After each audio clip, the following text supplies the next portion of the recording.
தள்ளாடி நடந்து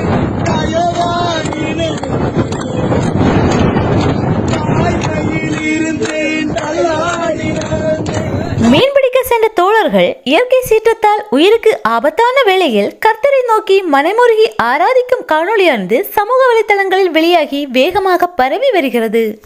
தமிழகத்தில் கடந்த சில வாரங்களாகவே பருவமழை பல பாதிப்புகளை ஏற்படுத்தி இருந்தது.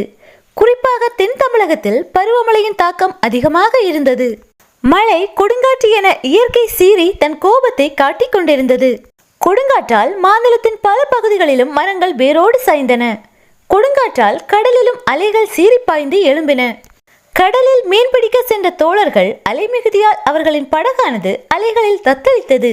அந்த நேரத்தில் அவர்கள் இயேசுதான் ஒரே தெய்வம், அவர் தங்களை நிச்சயம் காப்பார் என்று கைகளை தட்டி மனமுருகி தேவனை ஆராதிக்க தொடங்கினர்.